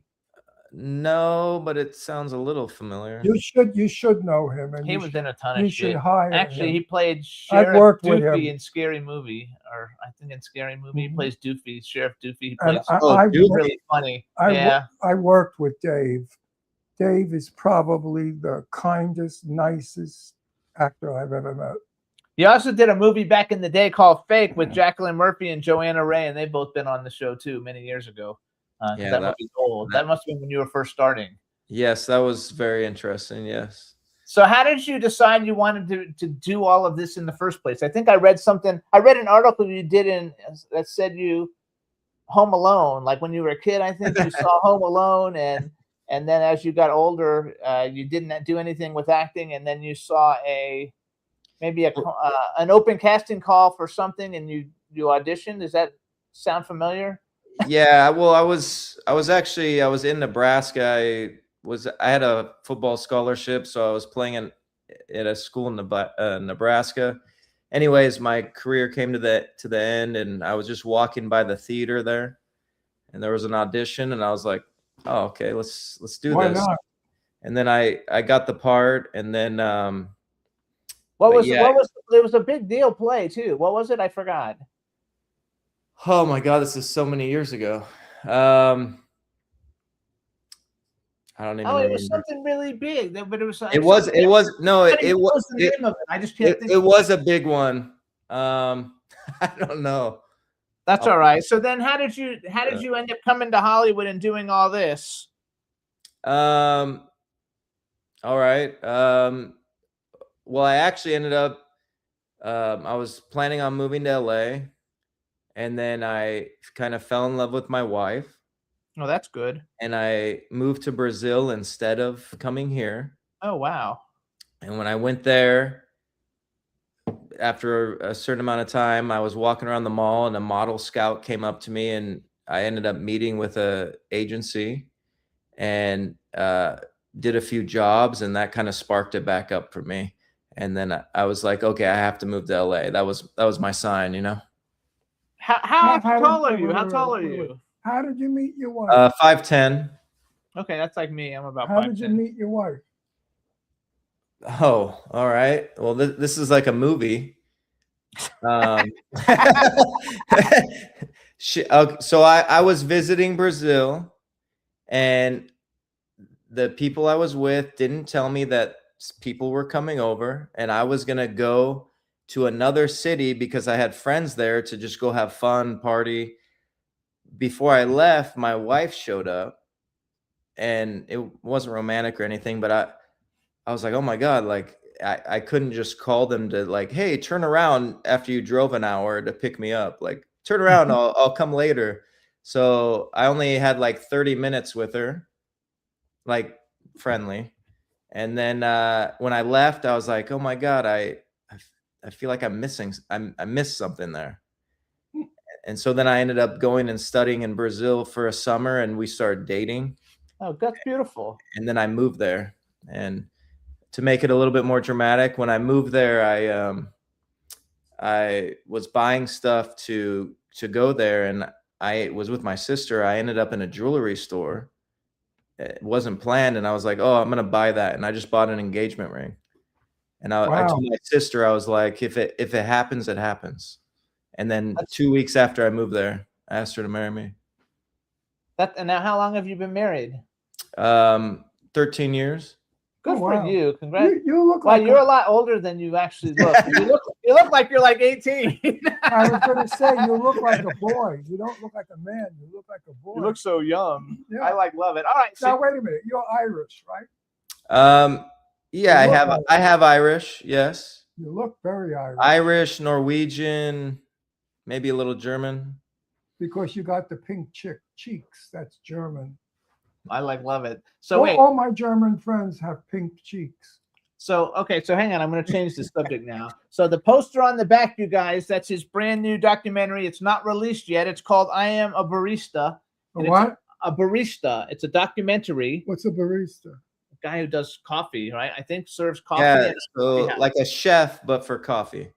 A chef for coffee. So here, you guys. So this is very interesting, and I've never met anybody who did a documentary on this, but it's funny because after I had you come on the show, all of a sudden I see all this like other barista stuff that's coming on, you know, like even I was watching American Idol, and one of the girls who got not American Idol, The Voice, and one of the girls who got 3-chair turn, you know, she's a barista someplace in like some little town someplace. Brazilian coffee is the best. So wait, so it's called I Am a Barista. It's won 1 million awards, you guys. It's I Am Barista goes inside the lives and coffee shops of 5 baristas in Sao Paulo, Brazil, taking a unique look at their lives and passion for coffee. And you directed it and produced it and probably wrote it. Did you write it too? Yeah, I edited the whole thing, and it's all in my second language. It's in Portuguese. So except for that it has subtitles. You can see it. I didn't watch the movie, but I did watch the trailer. It looks very interesting. What made you decide to make a movie about baristas? Well, I actually never really liked coffee till I moved to Brazil. Okay. And then when I lived in Brazil, I'd go to these coffee shops, and they'd have different methods for making the coffee. And when you ordered it, they'd bring it to the table, do it right in front of you into your cup. And I was like, this is amazing. And then I just loved the culture of the people. And so I kid you not, I was watching Chef's Table, the early on show episodes, and I was just like, why is there nothing about coffee? It's like one of the most popular drinks in the world. Like, why does no one talk about coffee? And so I was like, I can do this. And it was funny because, you know, Chef's Table, it's shot so well. It's shot with cinema lenses. You know, there's no zoom lenses. but David Gelb, who's the creator of that, he also has what is it? Jiro Dreams of Sushi. He has a documentary he did before that, which was a lower budget, so it wasn't all like super fancy like Chef's Table. So he kind of inspired me. I said I can do that, and I hired a cinematographer in Brazil, and yeah, that was it. And that was it. You know, years ago, when I was in Italy, I lived in Italy for about a year. I got used to standing up and having my coffee, my cappuccino. Came home and years passed, and people are talking about this thing called Starbucks. Ron, buy this stock. I said, who the fuck is going to stand up and drink coffee in America? What are you, fat? I said, that's ridiculous. So I told a friend of mine, I said to her, you know, everybody's buying this Starbucks stock. What do you think? She said, oh, I'm going to buy some. She bought a ton of it. Well, today she retired on it. Me, I stupid ass, did I ever think that Starbucks would be what it is? Because it was stupid. America, Starbucks coffee. Who buys it? It doesn't work. But think about it. It's not like coffee. It's like a lot of sugar and other stuff too. Right. All I'm a Starbucks fan. everyone likes the sugar. So like once you start learning about coffee, you'll realize like coffee in the supermarket and other cheap places. Like for example, in Brazil, they have 4 classifications of coffee. In the bottom 2 classifications, you have defective beans. And in the very bottom one, you could have corn in there, you could have beans. Like no one even realizes this. And so gourmets and specialty coffee are like the highest quality, but gourmet, I'd say specialty is more like wine, how it brings out notes and flavors. So I think it's super cool. And you've won a bunch of awards, so you've been to a bunch of film festivals, right? But the film is not available for anybody to see yet. no, not yet. Which I am surprised by all the awards because the type of movie, like this movie, I did everything that people told me not to do. Like they told me, oh, you should make it into a mini series. Oh, you should mix the stories and intertwine them. I basically just did intro, story, ending. And then where are they now? And so I just let nothing persuade me. I said, this is exactly what I'm doing. And I paid for it. So I was like, I think it's terrific. And I don't think doing it the way everybody else does it is the right way all the time.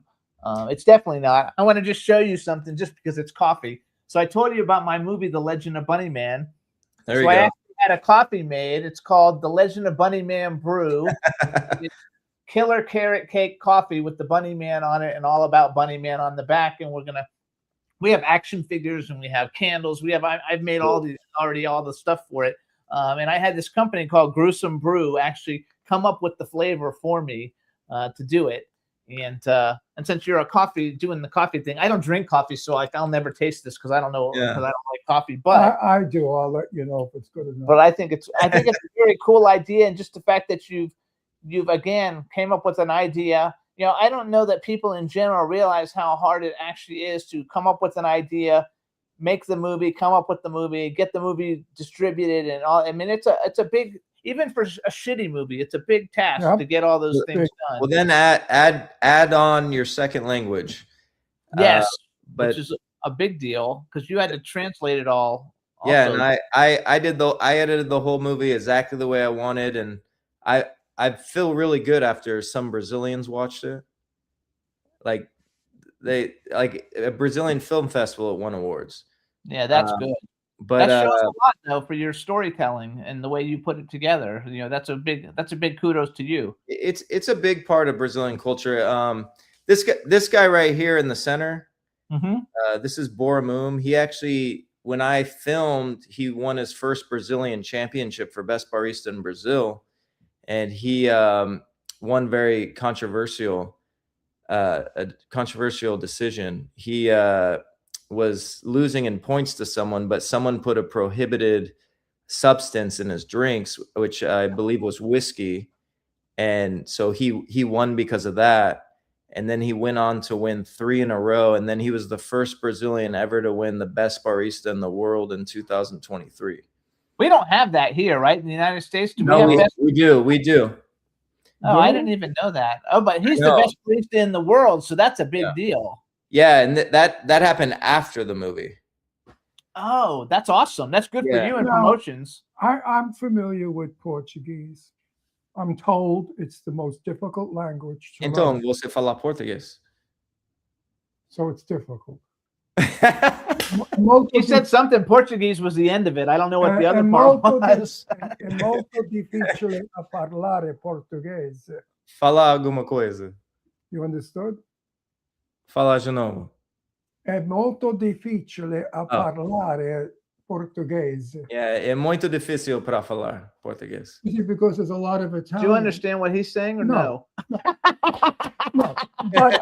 But if he speaks Portuguese, the Italian words pop. I hear them No, yeah, you just said it's very difficult to speak Portuguese. Yes. in Italian. Yeah, I speak. How was it hard for you to learn it? Very hard. Well, I mean, I have a Yes. wife, so that's kind of a cheat code. But it probably took me a year of living there. Okay. And you have to know what the family's saying, or you're in big trouble. So, so I didn't have a choice, Jimmy. So when you're at home, do you guys speak English or Portuguese or both? She speaks Portuguese to the kids. I speak English. Since we came to the U.S., we speak English, but when we're in Brazil, we only speak Portuguese. Oh Sure, my God, definitely. that's awesome that you learned it so quickly like No, that too. when I'm in Italy, we only speak Italian. Why would we speak English? I just think it's Yeah. super cool. When you're in, do as the Roman. So we have 4 minutes left. I want to ask you a question, and you probably heard me ask the other guy. Okay, so a bucket list, male or female actor. If you could work with anyone, living or dead, who would you like to work with? And then, if you could have ever been in any movie that's ever been made, what movie would you have liked to have been in? And we'll get a little bit of idea of who you like. Bucket list. I mean, I'm not really a big fanboy, I guess you could say. That's good. You don't have to be a fanboy though to want to like work with someone because you think they're a great actor and you would think that it would be a lot of fun to work with them. Or I guess and don't say Meryl Streep. That's everybody's go-to. it would have been fun for me, like when I was younger, if I would have been able to be during the time with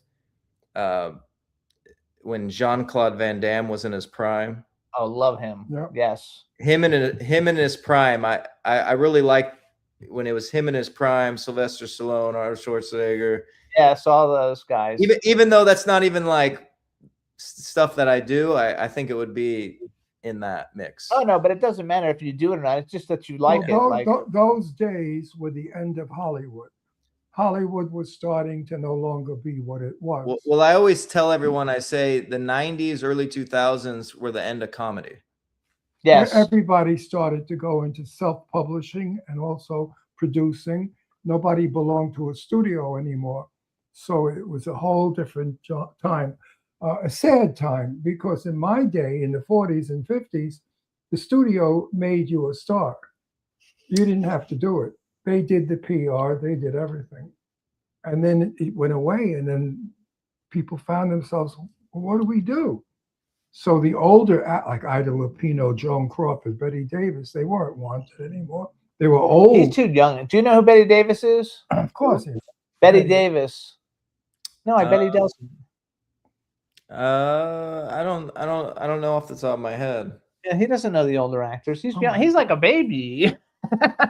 He's very young. No, but their films still play on television. On Turner Classic Movies, Yeah. yes. Like I'm a big fan of like I did the costume design for Too Fast, Too Furious, so I like the Fast and Furious franchise a lot. The first Fast and the Furious, I love. Yeah, That that'd be a great movie to be in too. The Yes. first Fast and the Furious. Yeah, because it gets kind of wild as it goes on. I did the second Yeah. one. It was still normal though in the second one. They weren't flying through space or anything like that. And I like horror movies. And I would like to do something with Charlize Theron. I think she's a great Okay. actress, so I think she's a Have lot you of fun. seen her new film? Yeah, she has a new film on Netflix. It's really good. She's wonderful in it. It's a fabulous film. An adventure. It'll have you on the edge of your seat. And it's a I great forgot the name of it's it. a great script, huh? I forgot the name of it. I don't remember it either. It's on Netflix, so it's number 1 on Netflix. I don't know if you watch films or not. Have you got to the? Are your kids old enough yet that you're watching like cartoony things? I don't even know what kids watch on SpongeBob SquarePants. Or Well, my kids aren't very old, but my kids watch zero TV, no iPad. Good for you. No, that's super good. Like they play and they have toys and stuff, right? They play like that's what we did when we didn't have any of that stuff when we Yeah. were little. Yeah, I I think kind of that's remember when computers came out and everything was like new. It was crazy. But yeah, so a little bit different life for them because I've been around a lot of kids. I have a lot of nephews and nieces, and I've seen it all. I've seen kids that like are just always on their iPad, always on the TV.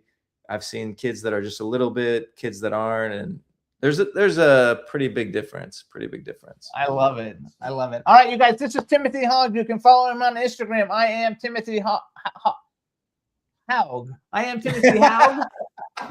And it's Yes, HAUG, you guys. Follow his Instagram. You can find out when I Am a Barista comes out. We want to thank you for coming on the show. Congratulations on all your success and congratulations on fatherhood. And anytime you have anything fun to promote, let us know. We'll bring you back. Thank you for you too. Thank you so much. It was really nice meeting you. Really nice. Thank you. You too. Very Bye-bye. nice meeting you. We had a fun show. Thank you. Thank you for a good show. Bye-bye. Thank you. All right, Thank you. everybody. We'll see you next week. Everybody have a good weekend. Thanks to our engineer, Juan, and we'll see you guys next time. Bye, everybody. Bye, chat room. See ya. Woo. Jimmy, Yeah, this is MC Alfie. and Ozzy. I'm just chilling, Jimmy Star, yo, sitting down and designing. Why every man them thinking, what are we gonna be wearing?